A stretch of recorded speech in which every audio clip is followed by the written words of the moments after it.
আসসালামু আলাইকুম বন্ধুরা।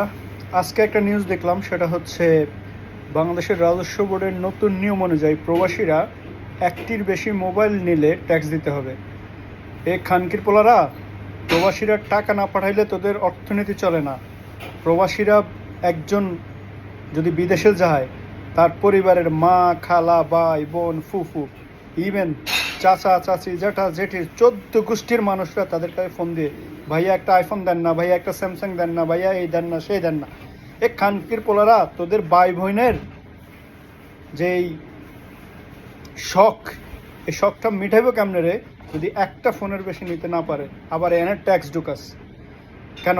বাংলাদেশে যে পরিমাণ আমরা টাকা পাঠাই, ওই খানকির পোলারা বাংলাদেশে যে সকল মাফিয়ারা আছে, এই ইউনুসের কত কোটি টাকা মাফ করে দেওয়া হয়েছে। এই খানকির পোলারা এই ধরনের বড় বড় ব্যবসায়ীদের টাকা কোথায় আছে সেগুলোর ট্যাক্স নেই। কালো টাকা যেগুলো আছে সেগুলো বাহির কর। যে সকল ব্যবসায়ীরা ঠিকমতো ট্যাক্স দেয় না, এদেরকে ধরে ধরে ট্যাক্স নেয়। প্রবাসীদের পিছনে লাগে থাকস কেন রে?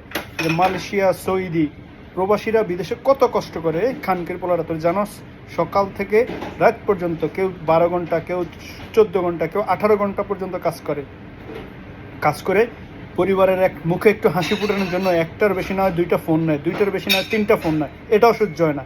প্রবাসীর ফুটকির পেছনে লাগে থাকস তোরা। ওই খানকির পোলারা বাংলাদেশে বসে বসে তোদের আবার দেশে টাকা না পাঠালে দেশের অর্থনীতি চলে না। এনিওয়ে, আম রিয়েলি সরি এটার জন্য। কারণ যেসব খানকির পোলারা বসে আছে কোটি কোটি টাকার দুর্নীতি করতেছে, সেই জায়গাগুলোতে খবর নাই। দুর্নীতি দমন কমিশন একটা পুতুল হয়ে বসে আছে। প্রতিদিন ঢাকা শহরে যে পরিমাণ ঘুষ বাণিজ্য হয়, দুর্নীতি হয়, সেগুলো ধরে খানকির পোলারা প্রবাসীদের থেকে ভাগ। তোদের মায়ের চুদি কতক্ষণ খানকির পোলারা।